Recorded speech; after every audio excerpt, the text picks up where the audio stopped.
everyone. This is Gail Estella, and welcome to the Gail Estella Survival Podcast.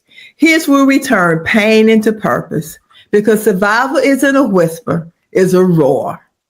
There's a couple of things I need you to do for me. The first thing is, will you please like, comment, and subscribe to the Gail Estella Survival Podcast? Where are you tuning in from? I'm here in Aiken, South Carolina. Put in the comment box below where you're tuning in from. Are you following me on all of my social media platforms at Gail Estella? If not, please do so. And lastly, Through It All by Gail Estella. Have you purchased your copy yet? If you haven't, it's not too late. You can go to TrueVinePublishingCompany.org, Amazon.com, or anywhere books are sold. November and December, the holidays. We're going to be paying a tribute and honoring my guest children and honoring them for the month of November and December as we talk about grief during the holidays. It's one thing to lose your child or a loved one, and it's another one to have to experience them not being with you, doing what most of us feel is the most important times of the year, the holidays. My guest for tonight, I met this young lady a long time ago. She was so young when I met her, but I always admired her tenacity, her work ethics, and just her ability to continue doing more and to continue improving herself. And I am going to let her tell her story, and I'm going to introduce you to Miss Kishina Gill. Hey, how you doing? Hi, Kishina. How are you doing? Doing all right. Doing good today. How are you? I'm doing well. You look good. Thank you. Thank you. Thank you for agreeing to be on my podcast. It means so much to me. And I just want to tell you before we get started, I am so proud of you. Thank you. I've watched some of the things that you've endured. I've watched how you've endured it, and you still smile, you still show up, and you still pour into others. And for that, I say thank you. You're welcome. Thank you. I try. You try. You are doing it. You're not trying. You are doing it. Yeah. So we're going to get it started. We're talking about grief during the holidays. And we're going to also talk about grief and some other things that may come up if we get to it that we're going to talk about that you survived through as well. So let's start, since we're talking about grief, let's start with your aunt. Okay. And we'll start with your aunt, and we'll chronicle each experience that you had after her. Okay. March the 3rd, you lost your aunt. Yeah, I 2023, did. right? Yes. 2023. Was this your mom's sister or my dad's? It was my dad's sister. Mm-hmm. So how was that for you? It was shocking because I had my mom and dad a surprise birthday dinner on January 29th of the same year, and everyone came. They surprised them because my dad wasn't raised with his siblings, and my grandmother had 23 kids, but they would get together every blue moon. But he was the oldest, next to the oldest of the 23. And I had let everybody know that I was going to do the birthday dinner, and they surprised them. A lot of his siblings came. May have been about 8 of them that came, and some of my cousins. My dad's family is from West Virginia, up the coast. New York, Buffalo, New York. Mm-hmm. We got some in Ohio. We different places up the coast, and they came, and it was really shocking when I got the call that she had passed. So March the 7th, we were talking, and he was saying that what time we leaving, and to get up there to go to the funeral and everything. And I told him, I said, well, tomorrow, which was that Friday, I said, well, I'm going to work a little bit, and then we'll get together we'll get together with a time. I said, but I'm gonna get off at 12. I'm not gonna work long. So he was like, you always the hold up, you know. So, you know, we ended the conversation talking about my kids, and we were laughing and talking by that time. So I said, well, let me call you back when I get finished. Get off. So my niece called, and she said, Kishina, is it true that my granddaddy died? I say, your granddaddy, my daddy? Wait a minute. And then she tried to change the subject. I was like, no, let me call my mom. So I called my mom, and she couldn't talk. She was dead upset, you know. So my brother got on the phone, and he said, Kashina, I tried everything I could. So my dad sat down to watch TV, and his heart stopped. So I left work. I called my boyfriend at the time, called him, and he came and got me, and we went down there, and he was gone. He was sitting there. They had him covered with a sheet. So that happened. Got past that. Okay, wait a minute. We were on the Okay. So your aunt died, your father's sister, on the 4th. The 3rd. You were supposed to be going to her funeral. Mm-hmm. And your father passed. How old was your father? He was 78 at the time 78. of his death. 78. Mm-hmm. So you say you got past that. Well, I didn't really get past it because at the time of my dad's death, I was so close. I was a mama and a daddy's girl. Because when you got both parents, you know, you close with both. Mm-hmm. And it wasn't one that I was this close to both my parents. And I started having blood pressure issues because there's a story behind that a lot of things happened during that time. I really didn't get paid. I kind of tried to block out some things because my mom was in a wheelchair at the time. Well, since 2010, she had a stroke and it paralyzed her left side. So he was taking care of my mom, and so she was like, I'm going to give you the paperwork. You go on to the funeral home and handle the arrangements. So when I get there, I had planned everything out. I got half siblings. He had 3 kids older than me. And I have a sister that's younger than me. So it turned into a mess. Yeah. You know about how it goes. So I'll speak a little bit on it. Not a whole lot, but it turned into a mess. You don't have to. You know, I'll speak a little bit on it. It bothered me really bad because, like, my dad was in Great Falls with my mama. They didn't really come around like that. And for them to get together, one of my brothers was like, he wanted his son there. And I even said, well, we got time. I'll go get him. He had back issues. And I almost didn't have a funeral for my daddy because they came and just took over because my mama couldn't be there. So eventually we came to an agreement. It was 2 funerals. My siblings all got together, signed against me. They cremated my daddy. I never got no cremains, nothing. I had picked out the plot and everything. And it was just a mess. So, yeah. I really don't talk about a lot of detailed things. And I started having blood pressure issues after that, like real bad. I already, was dealing with a little bit, but not like that.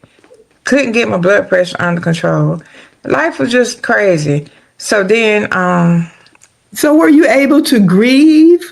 I couldn't. I was just so, things happen and they'd have you. They were moving so fast. Yeah, so fast. Like it was a lot.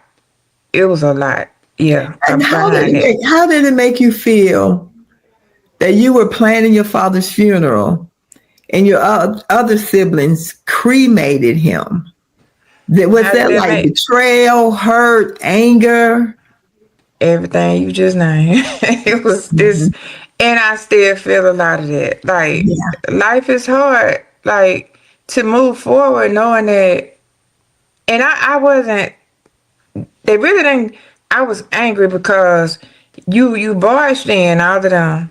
Like, we could have sat down and easily came to an agreement. But you want to hold my daddy a long time. Like, why?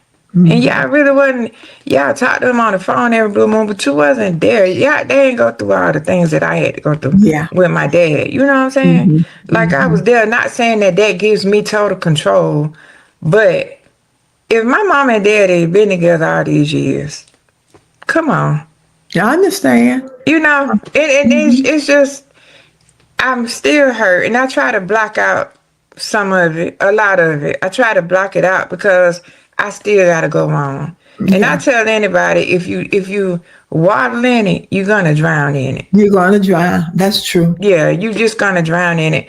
Not saying that it don't, that hurt still remain, but you know, every day you still gotta live. They gone, you still gotta live. And my parents taught me that I think the thing that helped me to get through the cremation part is I was raised as you can bury a person, but the soul is not there. Yes. So you go to the graveyard every day, you really not visiting them. You know, it's everybody's So that gave you process is solid. different. Yeah. But that's just how I process it. Because it's like before my dad died, he was telling me, like he knew he was gonna leave. He was like, it's gonna be some long, hard days. You're gonna have some days now. You definitely gonna have them, but you're gonna get through it. And you just keep God with you at all times. And I would have never thought like he was really speaking on what was about to take place. Oh, wow. So basically, he was giving you presents of everything to come to prepare you of To prepare me. to everything to come. Yeah. And it So you had to go really, through that with your father. And then you lost your brother the same year. my brother passed May 13th, 2023. Yes. That's Yeah. 1, 2, 3. Yes. Yeah, my mom's only boy. And him and I were 8 years apart. I'm the baby. He was 8 years older than me. And So he was your big brother. yes, he did everything. Like he did all the painting in my shop. He did everything. He was always there. And if I called him, if he couldn't do it right then, he'd say, "Well, Kishina, I ain't coming today. I'm tired today, or I got such to do today, but I'll see you tomorrow. Just let me know what time you want to meet up." And he was there. He was there. That was my babysitter. He taught me a lot about guys and everything. He was that guy. Yeah. So what do you do with the feelings, Kishina? Because you lost your aunt, you lost your father, and now your brother. I have my How is that moments. for you? It's hard. Some days it's harder than others. I'm having more good moments. I can't even say days because every day it seems like I'm gonna have a moment because it was just so much there.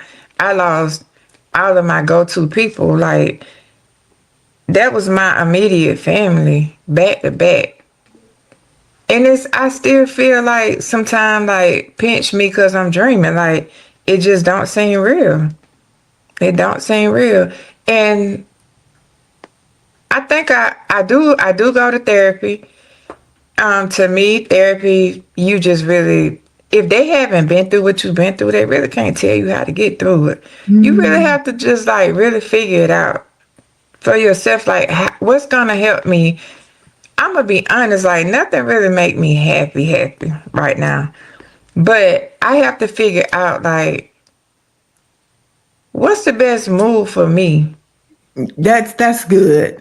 That's good. Like what's the best, like what should I do for peace? For What should peace. I do to help me to get through this moment? They say day by day is really when you're dealing with what I've been through, it's moment by moment. And then your mother passed. The next month, June 26th.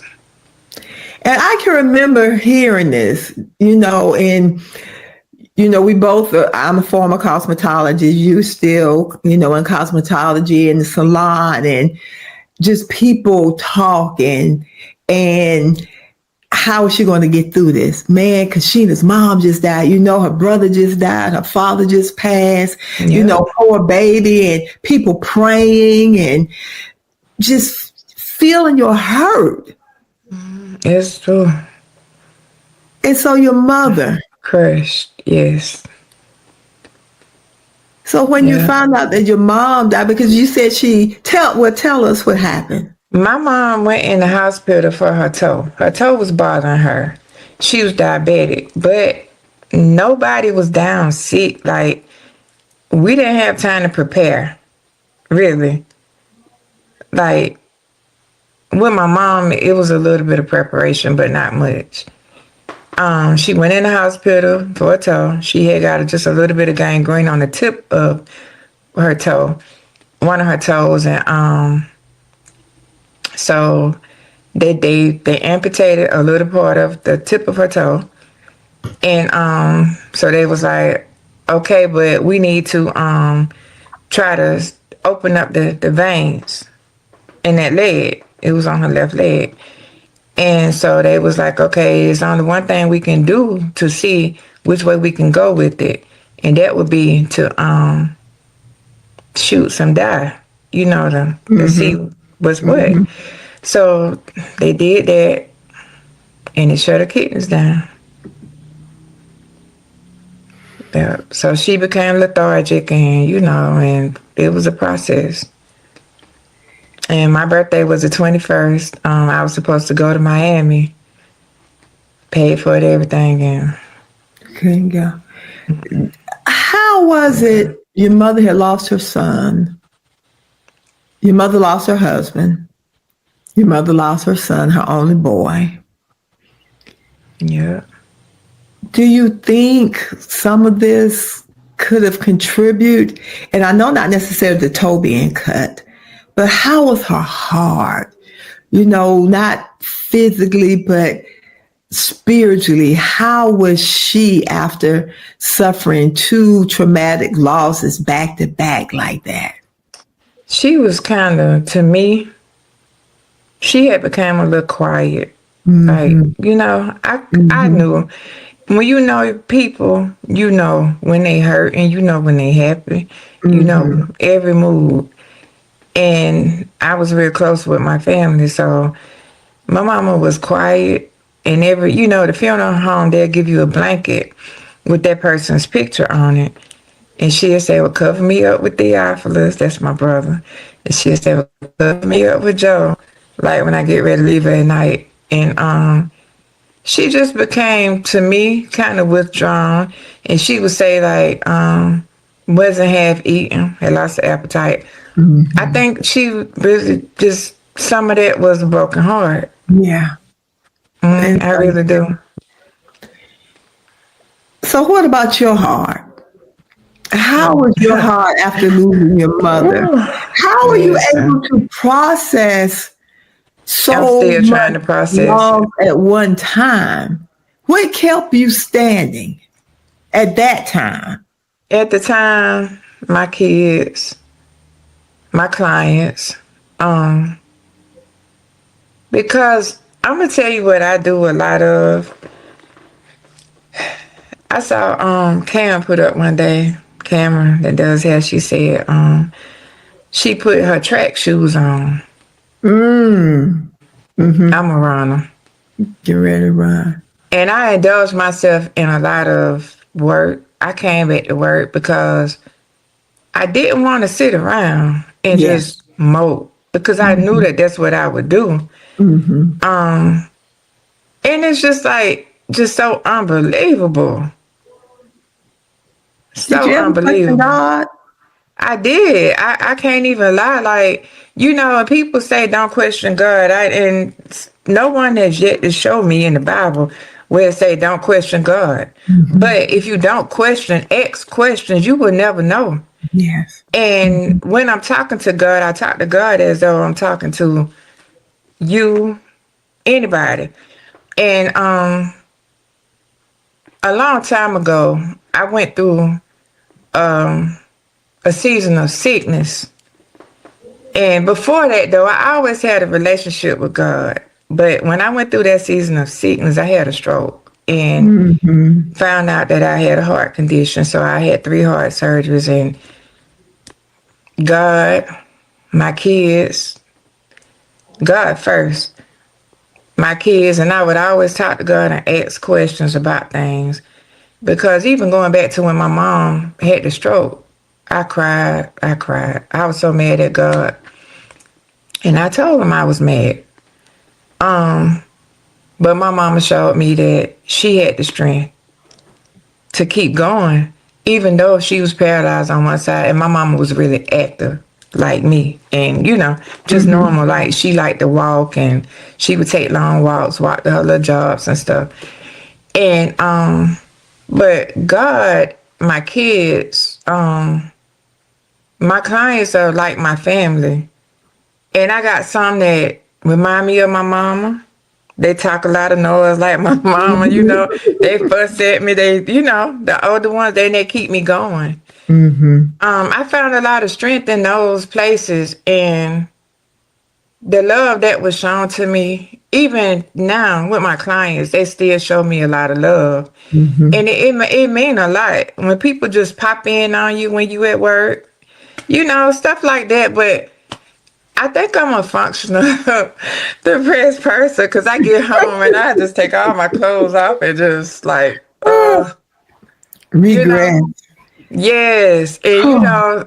I think I just carry a lot of that. And I did a lot of crying and stuff in the beginning. I didn't do it around people though. I did a Mm-hmm. lot of that by myself. And even like I said, going to therapy, you just really talking to them if they hadn't been where you at. People really can't help you. You really got to get on your knees. You got to pray. I picked that Bible up sometime. I had a lot of sleepless nights. My mom, my grandmother would tell me, when you're dealing with stuff, just open the Bible. Wherever your eyes land, start reading. I'm sorry. And when I tell you, it be direction. Direction. And I'm going to share something with you. One day I was cleaning. I never forget. I was just cleaning up. And I always had a Bible on the dresser. And I had bought, how people used to go door to door selling Bibles? Mm-hmm. And I had bought the big, thick Bible with the teaching. Also, it's got like a series of, like, you could study the Bible. Got the application. Mm-hmm. Yeah, and I opened that Bible one day and I got stuck standing there reading the book of Job. I never forget it. Oh. I will never forget it. I can tell you, I was living in the apartments in Great Falls, and I got stuck reading it, and I never imagined life would be similar And to this is that. when? This was back, my son may have been 4 or Oh, 5. so you were This might have been, that's young. like 25 years ago. Mhm.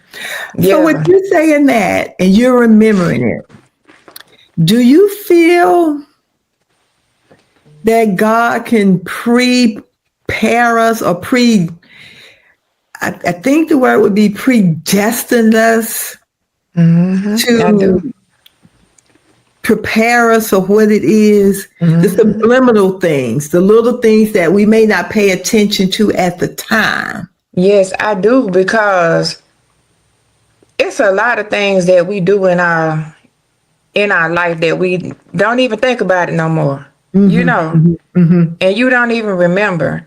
But it's certain things that's gonna stick with you.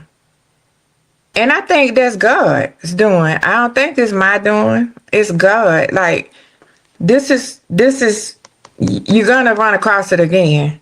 Yeah, And I'm preparing you now for prepare you the now. the later. Mm-hmm, mm-hmm, Yeah, I mm-hmm, do. mm-hmm, Because yeah, I do. And mm-hmm. when we get, I'll tell you some other things that I have witnessed, things that a normal person that don't have a relationship with God probably would never see. And there's certain things that you can't speak on with everybody because they're not spiritually So, how prepared. important is it to have a relationship with God? That's the number one, number one, number one thing. And I used to pray to God that He he prepared for whatever my kids saw, whatever they touched, what they hearts felt, everything. Because it was a time when my son was going through a lot, and he came to me and he was like, "Mom, I just don't believe it's a God. Because ain't no way God allowed me to go through this." Yeah, and I talked to him and I told him, everything isn't of God. Sometimes God do allow us to see things. We are living in a time where the devil is doing what he do best, because I don't think it's gonna be a lot of days, like we near the end. And I just think he trying to reel you in. Like, I know he is. He need for you to. He trying to get your attention. You can have anything your heart desire. I would talk to him and tell him that, because it's like we all go through some times. But yeah, I do. I think that God has things set. Like, it's predestined. I do. Yeah, I do. I think so too. Yeah. So you lost your aunt, your father, your brother, your mother, then your nephew drowned. The day before we buried my mama, July 1st. The day before you. And your nephew was your whose son? That's my half-sister's son. But him and my son was 3 years apart in age. He was a baby. Good boy. It's a lot. It's been a lot. And then look, Cam. Cam and April. Next to, Yes. Yeah. She would come over here. Her little sweet self. Yeah, she is my cousin. Just sweet as she could be. That was hard. That was hard on the community. Yes. Psychology community, the community, because of her personality. It was so big. It was huge. Yeah. So you have all these losses. How, when you feel something is just,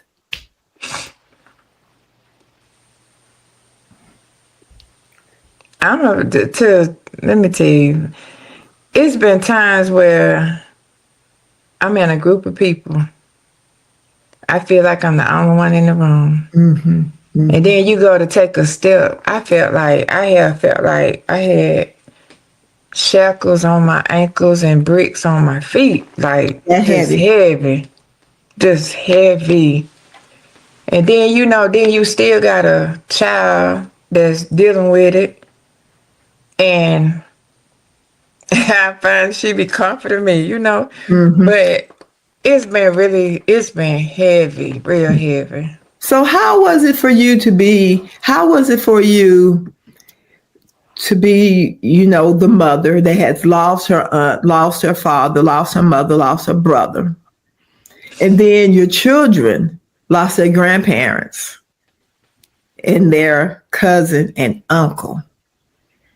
How do you have room for you to process the traumatic experiences that you're feeling and have room to give them what they need? Because I'm quite sure they're feeling some of the same things as well. They lost their grandparents.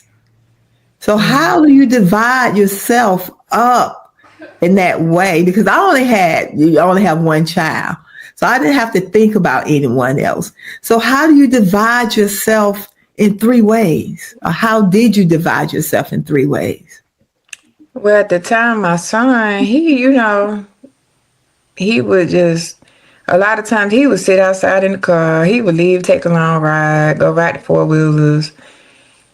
He kind of was doing his thing, his own thing. He was hurt, though, because his grandfather was like, my dad was like his dad. Because, doing hair, we had to have somebody there to help us with the kids, working long hours. So that's where he would be a lot of times.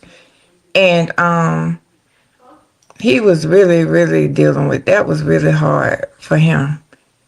And when my mother passed, he just carried this look on his face, like hurt. I could see it. I would grab him and hug him and tell him, it's gonna be okay. Grab around the waist or something. He would come in the shop and do me the same way. It's like we were just like feeding off each other's energy. Yeah. And my daughter, even to this day, she carried this look of, it's just a look. And sometimes I know when she just down and it be so heavy on her. Then she act out with school. Not really act out. She just won't do nothing.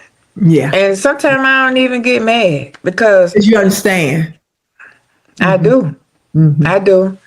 And I'm just thankful, she was going through a lot before all of this happened with bullying and a lot of craziness. But she's finally finding some friends and they being there for her too. But it's hard when you trying to juggle all that. And I would try all kinds of stuff. Let's go here. Let's do this. Let's do that. Just stay on the move because I didn't want them to think about it. Yeah. And then that August, after my mom passed, my son called me. He said, "Mom, what you doing?" I said, "Nah." He said, "I'm at the beach. I got a 2-bedroom suite. You and Drew ride down here." So we did. We went down there, and that was a good thing. We stayed down there and came back, and the ride and everything, it was good. So we all was just trying to figure it out. Even like with my sister, just trying to figure it out. Life was just hard. It was just heavy. It was real heavy. And then it struck again, like it's been real heavy. And some days, I'm gonna be honest, I don't know how I make it. I feel like I be floating. Just floating, So for the audience that doesn't know your story or don't know your story, tell us what happened next. You say the worst one for last. That's all I know. Just the hurt, the pain. The pain, yes. If you ain't never lost a child, that's something. I lost my mom and my daddy, back to back, like my brother, everybody, aunt, nephew. But if you ain't lost a child, you don't know pain. That's it. September the 12th, I went for surgery. I had to go to Charleston because my heart condition, they be wanting to monitor when I'm having like surgeries. So I went down and had a hernia repair on my stomach. I can remember that morning, that day, like today. I called Trey at 3 o'clock. I got up to go, getting ready. I said, "Where you at? You forgot I'm having surgery today?" He say, "Oh no, I ain't forget. I'm sitting outside. I'm in front. I'm sitting out here." I said, "Oh, okay. Well, I'm getting ready." I said, "I'll call you back when I get ready to leave out the door." So I called him. He said, "Okay, lock the back door because I don't want nobody to come in the back and Autumn in there. I'm coming in though in a few minutes." He said, "You be careful, Mom. Love you." I said, "Love you too. I'll talk to you later. I'll see y'all later." He said, "Okay." I don't remember if I said I'll let you know, text you when I get there or what, but anyway. Went on and picked my boyfriend up. We went on down the road. Took me back, had the surgery. And I can remember them bringing me to put me in the car and the Ring camera went off. I was under anesthesia, so I'm like kind of out of it. But I remember saying something like, Trey walking like his daddy. Looking more like him or something. Saw him from the back. He was getting in the truck. We coming on up the road, my phone just ringing out the hook. Just hysterically, like, what's going on? People just calling me, like, they know my family knew I had surgery.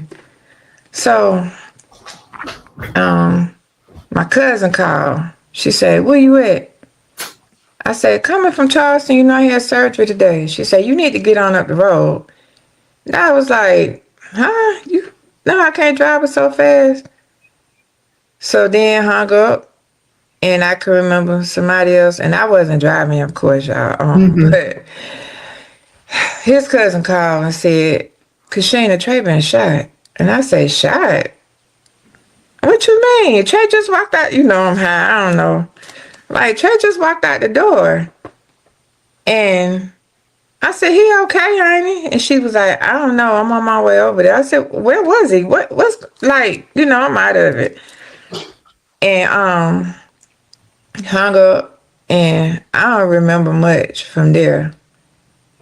All I remember is them saying come to Tanglewood and that he didn't make it. To be honest, I can vaguely remember what he looked like. And I really don't want to remember. And I can remember telling him at the funeral home, no pictures. I didn't want nobody to take a picture of him. It's just all been a blur to me. I feel like he gone somewhere, like on a trip. Sometimes I could feel his presence, like he gonna come in the shop. He would come sit in here and have us laughing. It's just a pain I can't describe. So when we think about the stages of grief, the first one is denial, anger, bargaining, depression, and then we get to acceptance. Do you think that you are still in denial sometimes? Every blue moon, I try to, as a child, we were taught to use your imagination. Yes. And so I try to force myself, I think, to just imagine that they all are still here. But I know they not. Sometimes we do that just to make yourself feel better. To make you feel better. And not feel the hurt. You feel the hurt. That makes sense. Yeah. So you were already angry with God that he had allowed all the other deaths to occur. Now, your baby, because how old were you when you had Trey? I was 20 when I had him. Okay. And the two of you were together for 14 years before your daughter came. Yes. So that was my boy. It's a bond. What were your conversations like with God? Why me? Why I'm going through all of this? Like, what did I do to deserve all of this? I can't even lie. That makes sense. That's like, why are you putting all this on? And it's not just me, my sister, my nephews, my family. Your family. Your daughter. Because that was a lot. That was a lot. And even those that love my family, like everybody, like just everybody, like. And even the community. Even the community. Because again, after all of the death, then your mother, and then your son. And again, everyone was like, there was nothing we could say. Just devastated. But just pray for you. Because when people say, I can only imagine. No, you can't. And don't want to imagine that. No, don't even try to imagine that, because it's just, that's something that don't even try to imagine. That's all. Just don't, because that's not something to imagine. And it just, I'm going to tell you though, it felt like after the funeral, I tell anybody, don't push people away. You say these people don't call before, you don't want them to be called. Yes, you do, because after you bury those people, that's it. You by yourself. Everybody's gone. And to me, the ones that are there, they don't want to hear that all the time. And then true. And then you get to the place where you don't talk about it, because you could tell when they frown up or they body language, or if you land beside somebody and they turn their back to you because they don't want to talk about that. And a lot of times, do you feel that they don't know what to say? No, that's not what I feel, because sometimes you can say just your presence. Yeah, mean the world to me. People, I read something in the Bible just yesterday, and it was saying how God monitors our heart. I was listening to something that said how God looks at our heart. And then the person said, How often is that a person betrays to have a good heart, but their stance, their body language, the way they Speak move, volumes. wipes all of that out. It tells the truth about them. It So that's does. what you experience some of that. Because when you deal with the public every day, you kind of become like a therapist, psychiatrist. And then I'm in school, so I just not long ago I took psychology. And it make you look at people like you're not judging them, but you just look at them and you think like, okay, so that's what's going on, you know? Yeah. Like for real, you kind of start to think about all of that, everything about the body language and everything, you know, and I read facial expressions because I'm sure people read mine too, because sometimes the face it'll tell the truth. It tell the whole story on your thought about things Your eyes. and everything. Yes, and when you dealing with the public, you pick up on stuff like that, and then you know, wisdom.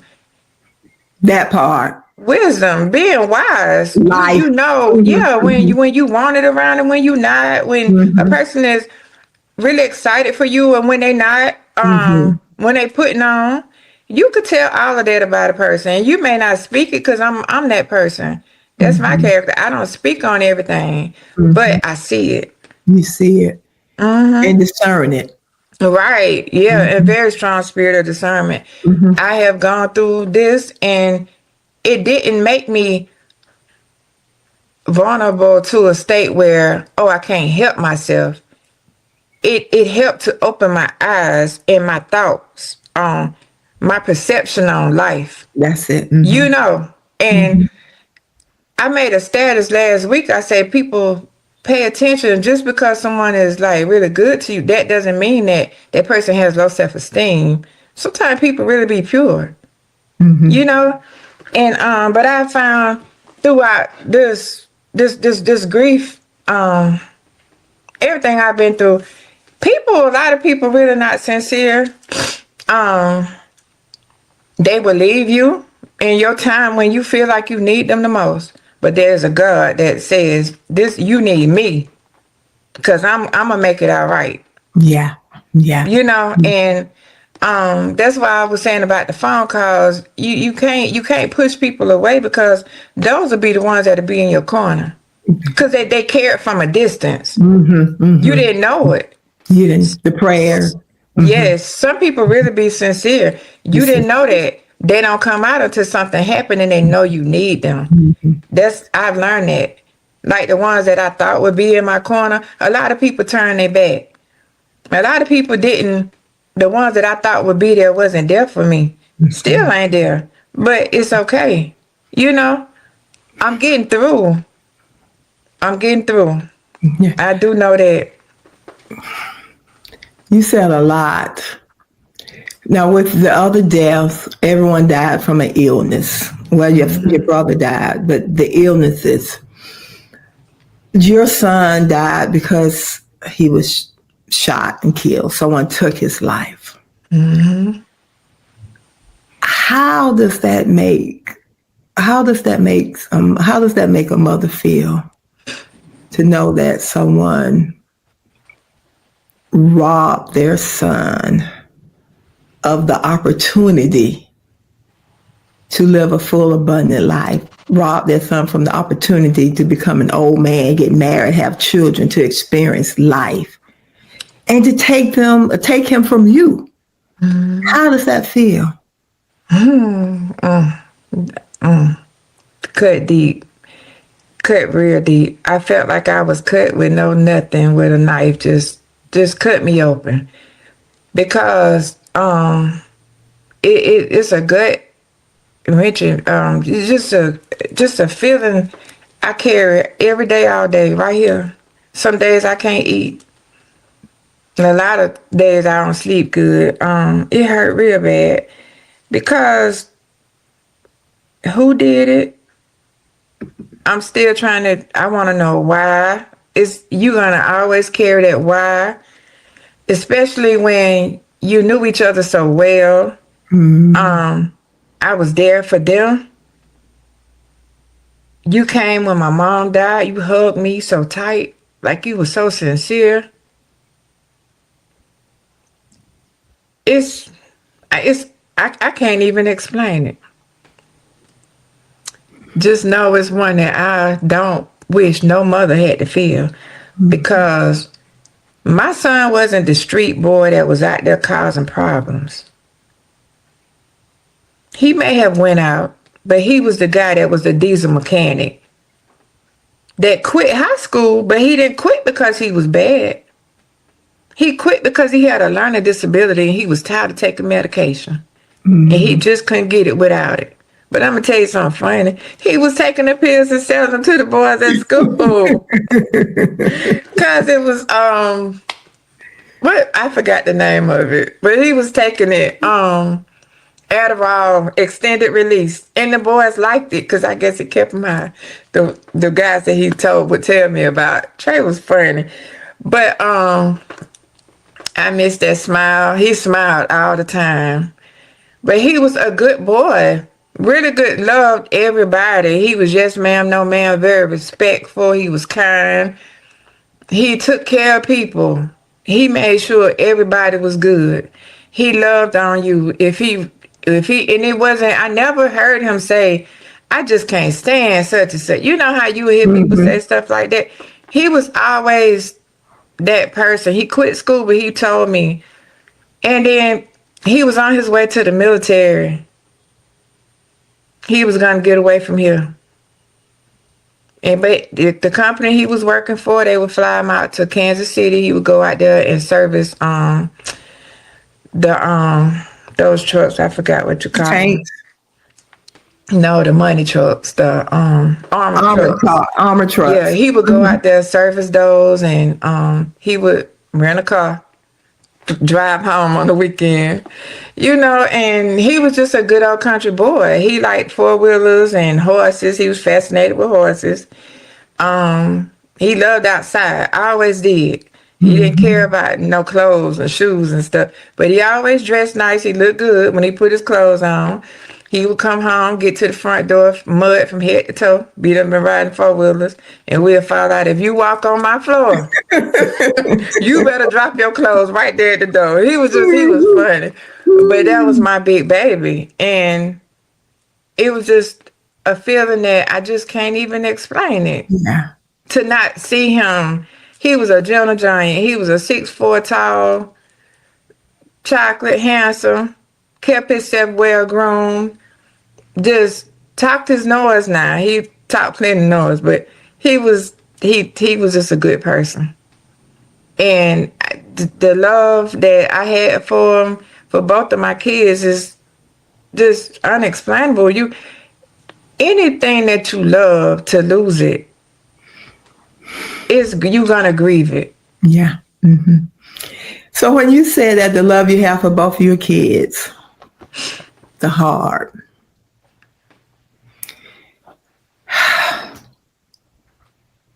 describe that pain, because one piece, a third of your heart is gone. And I know it's always said that we fill that gap with God, with spirituality, and I do believe that. But what about the person that part that God gave them that part of your heart? What do you do with that hold? Because, like I said, they say fill it with spirituality, but some days we just aren't capable of doing that. No. Actually, I lost a set of twins. I didn't get to meet them. They would have been 21. Okay, so I'm sorry to hear that. Trey would have been 29. And it's an emptiness. Sometimes I lay in the bed, it's things that you don't think about until you don't have it no more. Yes. I would lay in the bed sometime at night, go home from work, take my shower. I be done talk to him, and he'll say, "Mom, I'll be home, tonight or whatever." And I would lay there It could be 2 o'clock. He be coming in, and I say, Trey, it's me. What you doing still woke? And I tell him, just waiting for you to get here. I may have been, I took a little nap, but I wake up and I know he ain't here in the house. Mhm. So just to miss just to hear him put the key in the door. It's a lot of things as a mother Mhm. It's the that, simple, small thing. yes, like I went to the storage, 2 weeks ago, and something fell, and I know it didn't fall.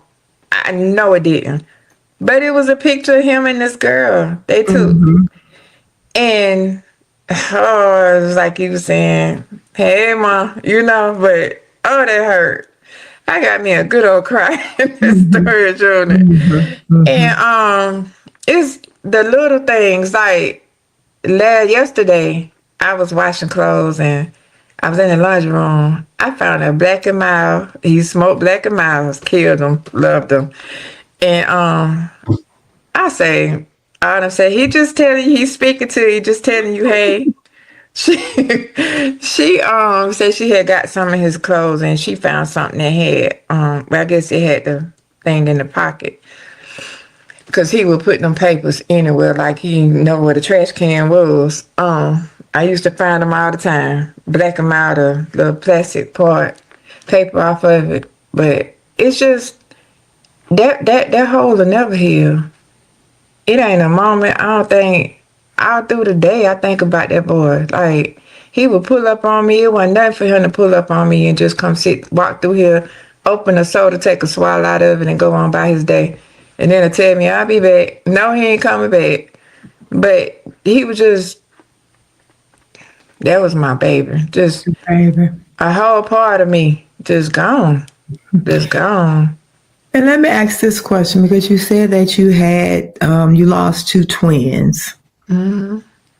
Was the impact as great losing them as the impact has been losing Trey? Mm-mm. Mm-hmm. Mm-mm. No, because I got to spend so much time with him. Yeah. And he was just always, he had grown to become the man of the house, like be there, Mm-hmm. Mm-hmm. And his daddy tried to get him to come to Aiken. He told him, I'm not leaving my mama. Mm-hmm. I'm not leaving my mama and my sister. So he was your protector. He was y'all's protector. Yes, he protected me. Listen, when I moved out of that townhouse, I had a gun in every corner of my house and I did not know it. I didn't Because even know the guns was in there. yeah. Didn't even know. But yeah, he made sure they were at the track one night and had an incident that occurred here at the shop. He was all the way in Aiken at the track with his daddy. Cause he liked race cars and stuff. He grew up around that stuff, and he came back up the road. He was so angry. He done went and sat outside the people's house. I said, Trey, bring your butt from over there. Mm-hmm. It's over with now. Bring your hips from over there. But he loved me, and I loved him. Mm-hmm. And you said that he had the guns in the house. Mm-hmm. And a lot of times now, because when we think about our black boys, our black young men carrying guns, and a lot of them most of them carry, because my god nephew asked for a gun. He's in college, excuse me, and he felt that he needed a gun. Why do you feel that our young men, as a race, feel that they need to protect themselves with guns? Because it's just so much violence, black on black, and it's really getting out of control. Like why can't you just fight like we used to fight back in the day?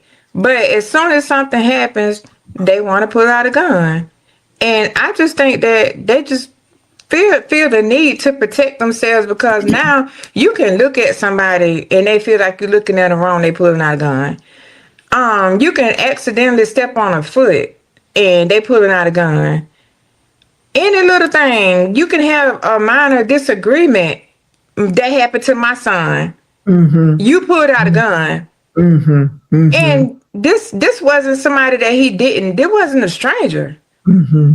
This somebody you grew up with, like a brother. You call this man your brother, Mm-hmm. and you was shot and killed. Have you forgiven him? To be honest, I ain't got there yet. I'm working on it though. I'm working That's on it. that's I okay. am. Hmm. God knows I'm working on it. I ain't made it there yet. That's honest. That's Yeah, honest. You're I being haven't made it honest. there yet, but I'm Hmm. working on it. Hmm. Because I know in order for me to move forward, I gotta forgive him two Hmm. things. Hmm. And I gotta give my son back to Christ. Yeah, yes.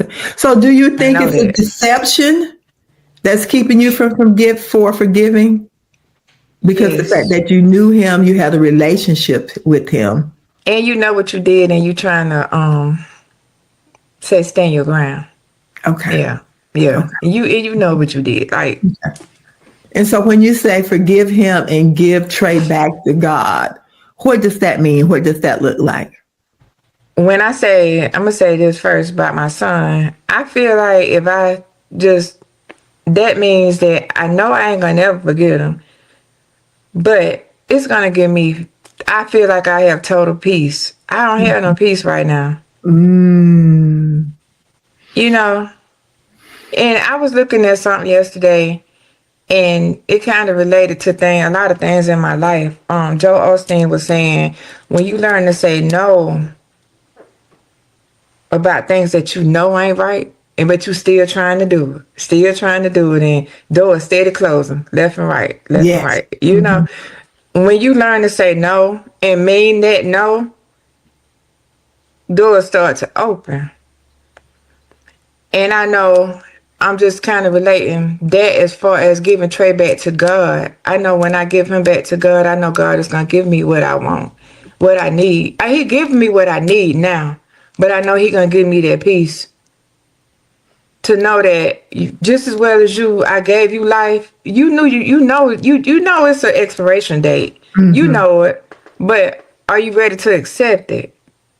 I got to learn to accept it so I So can. what's preventing you from giving him back?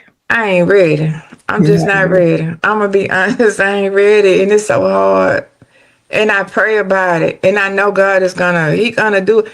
And I pray for healing, Lord, my broken heart. I So let me do. ask you this question, Kashina. Do you feel that if you give Trey back to Christ, that's an indication that you don't love him, or you're forgetting about him, or you're moving forward without him, that you No, let him go? Do you feel that? no, Okay. because I know number one, that's my father, and he's also my son's father, and I Okay. know he's gonna take care of my child Okay. as he has done Okay. throughout his years on earth, and even now, I know, and Mhm. there has been signs. And listen, I know Trey okay. I know he is, and for a long time. I didn't even have a dream about him. He was going to other people telling them to check on his mama, check on my mama. The last dream I had of my son, he called me in my dream, and I said, "You lying? This ain't Trey." It was so real to me. Mhm. And he came to the door as he had been in an accident. His dreads was all grown out, but it felt so real to me. But on my way from my sister's house one night, because that's where we had everything during the time of bereavement. It was a supernatural sized horse on the side. I saw it. My daughter saw it. Something white, like a big horse, was in this, and it came to the fence, and like it watched us till we got out of sight, and it looked like he was sitting up on that white horse. No lie, I just see as the plain as image. I'm talking to Mhm. you. Mhm. It's like my son was sitting on Mhm. that, Mhm. and he loved horses. That was one of his things. And God, let me share something with you. Before that happened to him, I was cooking one day and I was talking to God. I was having a moment and I'm just praying, just talking to him. And I asked a question. God showed me Trey in a casket. No lie. the same black and gold casket my daughter picked out for her brother. And I said, no, Lord, not my baby. I kept having dreams of his head being brought to the door in a box. God was giving me signs, preparing me for what was to come. And I don't like to speak on it because everybody can't handle that. My neighbor drove, not the same day, but the next day. She drove to my sister's house, which is 45 minutes from where I used to live, to share something with me. She said, that day, your son left home. Before he left, we talked out there in front of the door. She said, I saw something around him I never saw with my eyes, never in life. She said it scared me so bad I had to call my pastor in West Virginia because that's where she's from. She said, your son had a portal around him.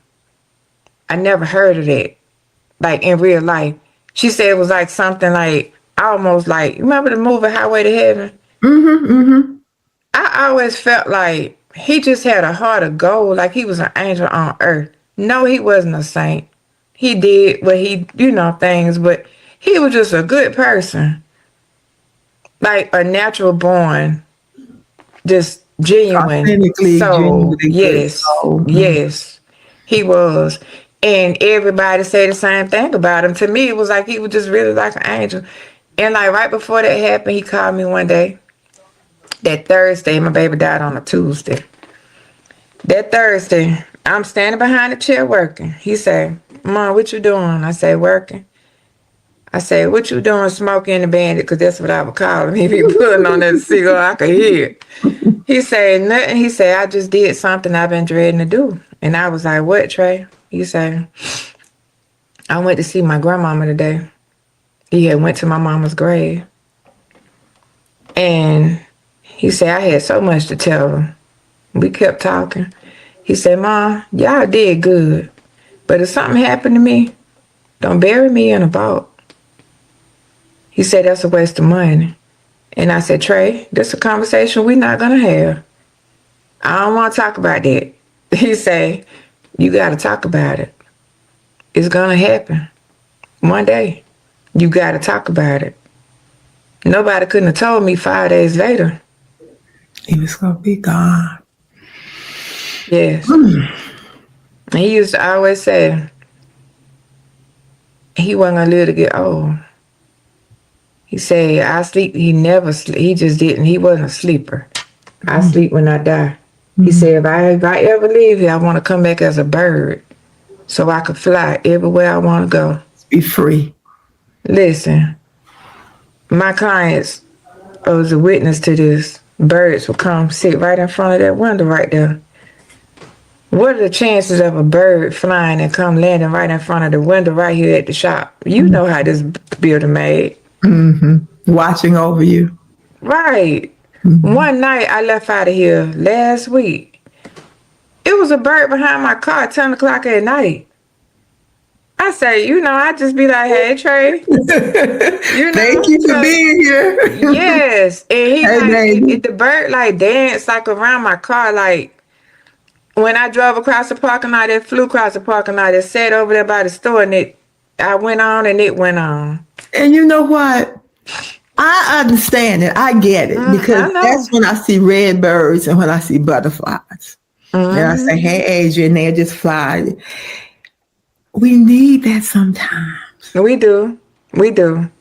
We need it. Just something to be, something for us to know that they're okay and that they're still with us. And I'll just sit and I'll watch the butterflies and I'll say, thank you, God. Right. Exactly. Yeah. But it's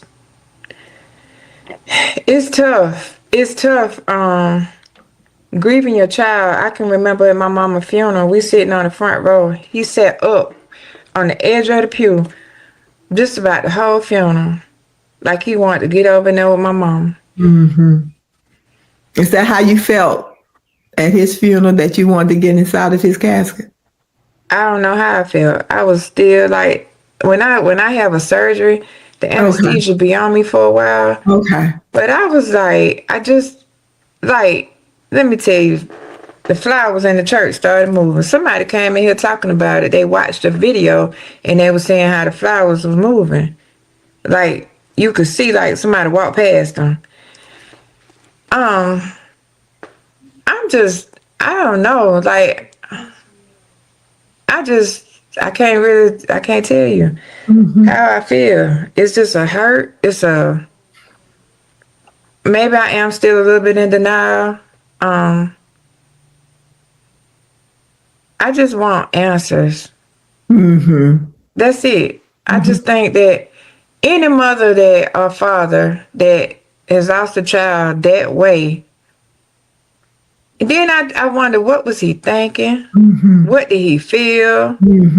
Meaning Trey. Yeah, like, Yeah. Yes. what was his thought when all this was going on? I And you understand shot him that. in his arm. Why you had to shoot him again? I understand that. You know, I just, Because you weren't there to protect him. right. And you know, as a mother, you want to be there to protect your baby. That's What were just they how we thinking? think. Right. How much peace does it give you, the last conversation that the two of you had? He ended the call with, "Ma, I love you." Does that give you peace? I know but I know he loved me. I know he sincerely loved me. But I try to find peace, and sometimes I go sit at the water, or it's just really not a lot of peace right now. That's understandable. It's just And, not and a the lot. thing is, because his death is so recent, 2023, that's not a lot of time. That's not a lot of time to have passed. So for me, I would say, and I'm not a therapist, but I would say you're walking and feeling, and basically what it is, you're probably supposed to be walking and feeling in, because the progress hadn't been long enough for you to go through all of the channels and all of the feelings, because it's still a whole lot more to come. It is. But just like God has brought you to this point, he's going to continue bringing you through without a shadow of a doubt. He's going to continue bringing you through, and you may get some of the answers that you're looking for, and some of them you may not ever get. Yeah. But God will give you what you need. He'll give you what you need. He will, and I be thanking him for the peace that I, have, and for getting me this far through it, because I didn't think I was gonna make it. Yeah.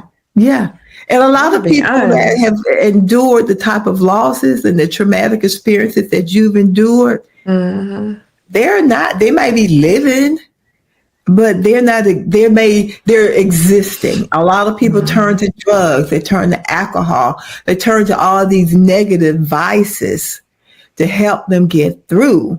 And that's understandable too. Yeah. That's you gotta do to get through. Because sometimes we just need to mask. And I'm grateful that I had been taught, because like you said, the preparations with me going through the abuse, with me going through the addiction. And, God was preparing me for Asia's illness. And going through her illness, he was preparing me for her death. So I learned through NA that I have to learn how to feel, because if I don't learn how to feel, I can go back to using to mask those feelings. Right. And I can't do that. So I had to, regardless of how hurtful, and regardless now how hurtful it is, I have to learn I have to just feel it, and to know that the feeling's not going to last forever. Right. But in order to get me through, I have to, because I can't pick up the drugs. I'll die. I know I'll die. I'll probably want to die, so I can't do that. Let's talk about Autumn real quick, and we're going to move on for the sake of time. Okay. How is she doing dealing with her brother's death? Autumn is going through the phases of grief. Like the angriness.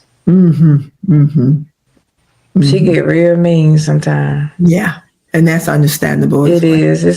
She get real mean. She sleep a lot. She's lost weight, like 30 pounds. Oh, that's a lot. Yeah, she's lost weight. She had moments where, like, she don't eat. She won't talk about it. Even with the therapist, she won't talk about it. So Because, what do you do? Go ahead. Because like I said, like a lot of people disappeared in our lives.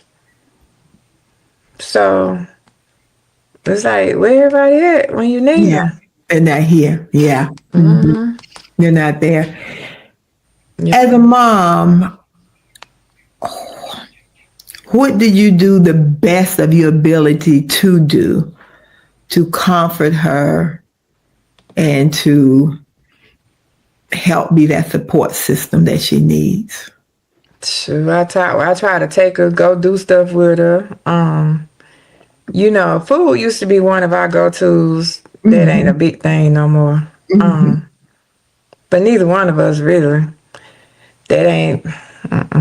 Right after Trey passed, I gained like 30 pounds. Well, I lost the 30 pounds. Now I'm back down, and I'm happy with it though. Just whatever. It's like whatever's going on at that moment. You just have to try to figure it out. But Autumn has been doing a lot of staying out the way. Like, not really wanting to be bothered with nobody. Which is not good. Secluding And I herself. tell her that, yes, like, you can't keep closing yourself off in that room. And, that's not good because you start to think about things. But when I see her, I'm watching her and I see her expressions. If that expression ain't right, oh, come out of there. Come in here. Or come on, let's go, sister. Let's get in the car, take us a ride or something. And I can feel it. I can feel when it's off real bad. Yeah. Because it's been really hard on her. Yeah. Are there a lot of hugs? Do you give a lot of hugs and kisses? Sometimes, because sometimes I don't be wanting to touch. I be yeah. So yeah, you I know, be in my feelings, and I be like, it's so hard. And she be hugging me. When I say she's strong in some ways, and in some ways she's not. Yeah. And I try to be there for the ways I know she's not. But in the ways that she is, she helped me a lot. It hit sometimes so hard, both of us be crying, and going through. It's been hard. Life has been real. Like, I never imagined my life like this. And then people look at you and they say, they have their thoughts.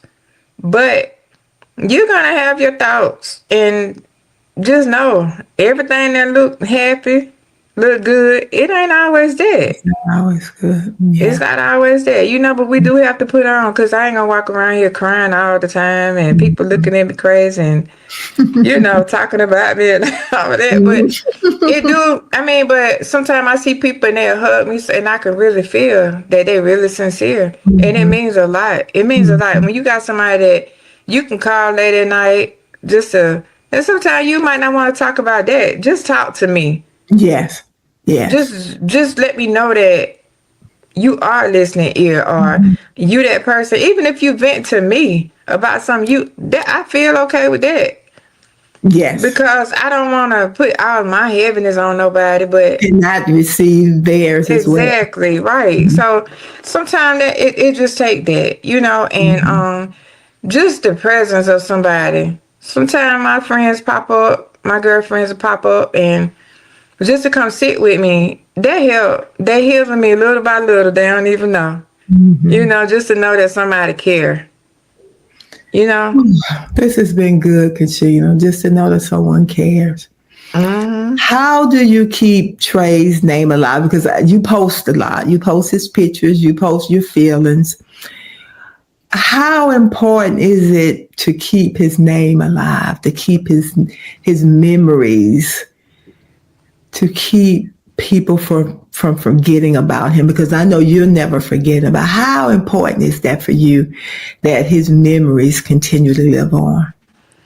Well, it's to me, it's gonna always be number one, for me. And his dad, we started last year. We do like a celebration in his memory. He was big on birthdays. He was Mm-hmm. big on birthdays. And it rained last year, but we still were able to do it. Had the four wheelers. They was gonna bring the horses and stuff like, everything that he liked, all the food that he liked. And on the date of the day that he passed, his cousins got together and they cooked everything he liked to eat. So that's his family on his dad's side. Mm-hmm. And they always doing something. We always talk about him because he was just that person. He was That there person. and just there. He gonna keep you laughing or something silly. He was silly. He would do little pranks. I remember one day he poured the water on the floor. Told my mom, "You see my trick?" I told him, "If you don't get that water up on my floor." He was just, but it's important because that was gonna and always will be a part of me. Yes. Yes. And I know that was mine, like Mm-hmm.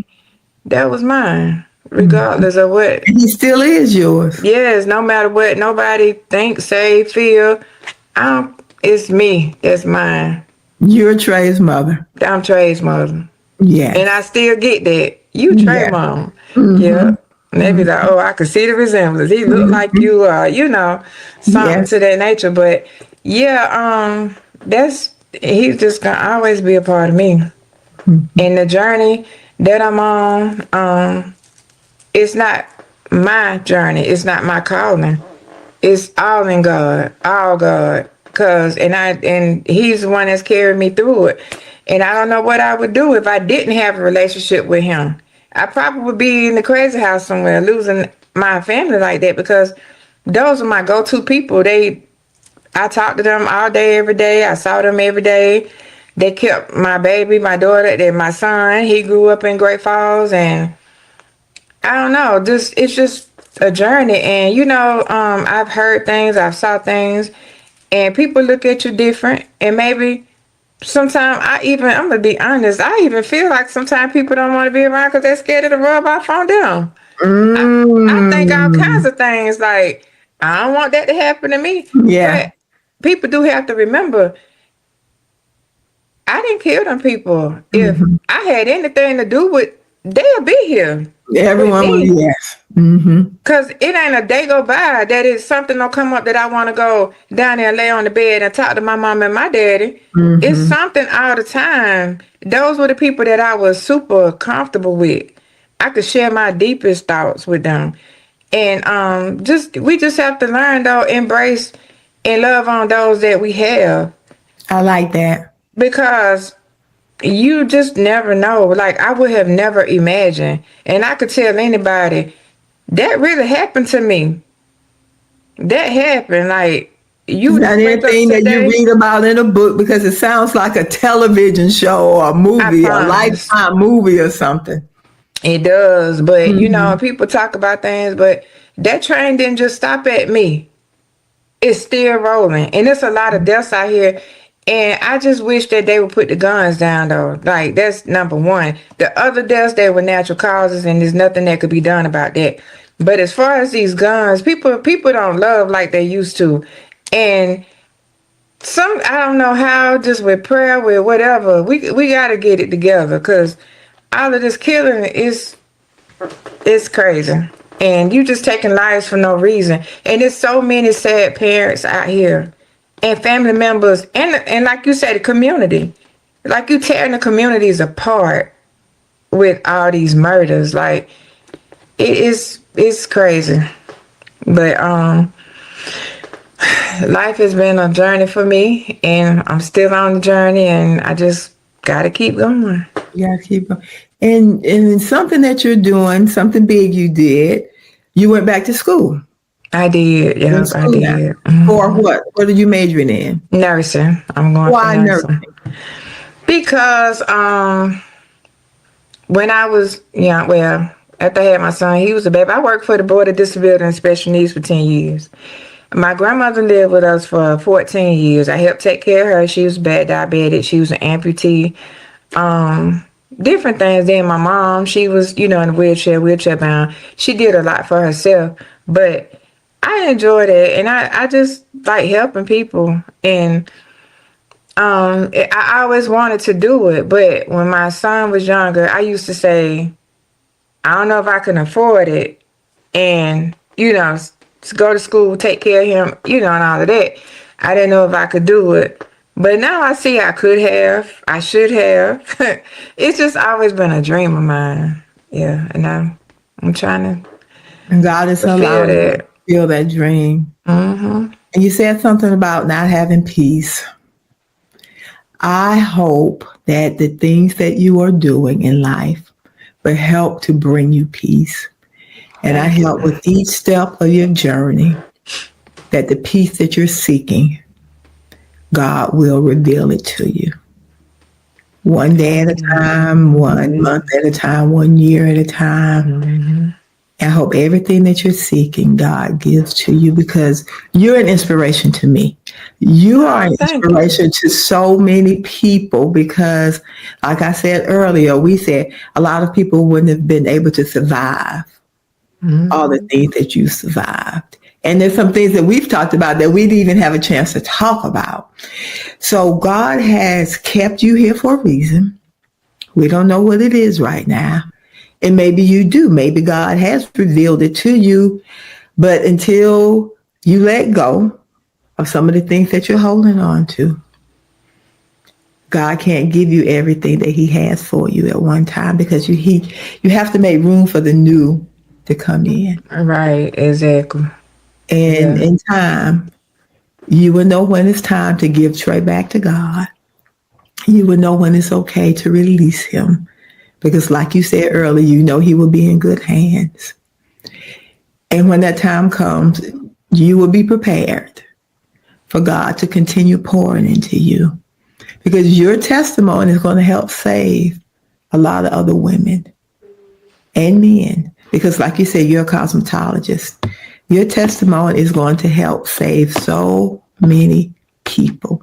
Your honesty, your rawness, your realness, being authentic to who you are is going to save a lot of lives. This conversation that we just had, another mother is going to know that it's okay for me to still be angry. That no, I know I need to forgive, but right now I'm not in that space to forgive. That I have to give my child back, but I'm just not ready to let go. You're not the only person in that space. Somebody else needs to hear that they are not alone. And you have just provided all of that for them. So be proud of yourself. The pain to purpose. Pain to purpose. Your pain is going to serve so many purposes. You're going to be a nurse. Just think about all the people that you are going to encounter, that you're going to be able to tell your story to another mother that their son has witnessed, had to experience gunfire. This is not in vain. God prepared you for this when you were in Job. He's going to give you everything back. He's going to give you everything back. Okay? Yeah. Wait, no, I ain't looking for it. It just, hey, just take the punches how they come. But I do know this too. Like being angry, I'm just so thankful that I don't carry that anger on my shoulders every day. Being bitter and because it's so much has happened and I've lost so much that I could, a lot of people lash out. I'm just thankful that I'm not that That person. person. That I still have the kindness, and I had to come to terms with myself with some things like everybody share your family members with you. So everybody has a right to feel how they feel. And I think that a lot of people need to know and hear that too. Because sometimes we get mad at family or a friend but everybody had that moment with them. And you have to know that they all love just like we love our family. So I'm just saying that because it seemed like after deaths and stuff, a lot of people carried it like you was on one. I understand, yeah, Trey was mine, but Trey was loved by many. Mm-hmm. Mm-hmm. You know, everybody loved him, and I knew that. He knew that. Mm-hmm. You know, and he left a good impression out here. And I'm thankful for that, if nothing else. That his walk of life was good. Yes. You know, Yes. and he didn't leave he didn't leave none of that out here, thank you, Lord. Yeah. Because it could have been different. It You could have know. been different. Mm-hmm. Yeah, but the journey isn't easy, but I tell any parent, anybody that's grieving, because grief isn't only in death. It's also in life if it's, Oh, yeah. jobs, Mm-hmm. people, Mm-hmm. you Places lose, and things. place, Mm-hmm. anything. Grief is in Mm-hmm. anything. Mm-hmm. It's not easy, but it's not easy, but it's a process. Mm-hmm. It's a process, and you just have to pray, and know with your prayer that things can and will change. It may not be right then, but it'll change. And I do know that, by just living it. Just living it. And it's not easy. And I could have been in a crazy house somewhere. I'm thankful I'm not. Because I wouldn't be able to enjoy the good things in life. You know? Yeah, I agree. God do bless us with good things. He does. Despite of the situations. But we do have to understand that those you're gonna die. You're gonna leave here. Mm-hmm. And you know we're not ready. My heart wasn't ready for none of those deaths. None of those. And I'm gonna tell you, I just really didn't think I was gonna make it. I ain't kidding. Had to go to the doctor how many times? How many times? And I had like 3 therapists at one time. Mm-hmm. For real. Mm-hmm. I was doing virtual. I'm going in. All of that. But none of that was, I just think it was the prayers, getting on my knees and talking Yeah. to God and fighting through it. Although, yeah, I do, and I do a lot because I am a runner. I will run. Mm-hmm. But this is something I really had to face head on. Although, yeah, I will get busy just so I don't have to think about it. And those that follow me on Facebook probably see my statuses about, I just posted one last week about, I keep busy because I don't want to feel. I don't want to feel every little hurt. And I even do stuff like go get tattoos and all kinds of stuff just to that hurt. And it feels good to me though, That's one of the things that I do. Mm-hmm. Piercing, whatever. But that's what I do to get through it. You got to do what helps you. But try not to drown in it. I tell anybody, just try not to drown in it. Yeah, we love our every family member we got to life. I do. And I'd probably get on people's nerves talking about them. But that's therapy for me. If I could talk about it, I feel better. You feel Than better. sitting and holding in. Because I get in the bed and it be days I don't be wanting to get out the bed. I come in there, we getting up today. Mm-hmm. And and that moves me. Mm-hmm. And some days I be wanting to tell her, close my door, but I don't say nothing. Mm-hmm. I get on up, and I make it do what it do. Now, what I do when I finish doing what I make it do what it do. Like I said, I go home, take my clothes off, and I be a big pile of tears. Yeah, But and it's okay. It's okay. It's It is, okay. and I know it's okay. But that's my way of getting through it. That's your way. This has been good. Thank you so much. You're welcome. Thank you. Oh, I have 3 questions one question, 3 answers from you. This has been the Gail Estella Survivor Podcast. Give the audience 3 things that's helping you to survive. Number 1, the memories of my loved ones, because we had a lot of great memories. I laugh. I still laugh about things. My daddy was a character. My mom, all of them were. Just keep it laughing. The memories of my loved ones. Number 2, just knowing that I got something to look forward to tomorrow. Like, I can't let my today, what happened yesterday, stop my today. And that's just a positive thought my positive outlook on my life. Mm-hmm. And number 3, that little girl of mine, she need me. She need me. And I have to, hey, woman, I have to put my, have to put my big girl pants on and make it do what it do, but make it do what it do. And no matter how hard, no matter, I might want to scream. And sometimes if I do, I let it out. Mm-hmm. But those are the 3 things that keep me going. The memories, the knowing that I got something to look forward to, because if I didn't, my eyes would not have opened. Yes. I could still be a greater me. Yes. Mm-hmm. It's always room for improvement. Mm-hmm. We not perfect. Mm-hmm.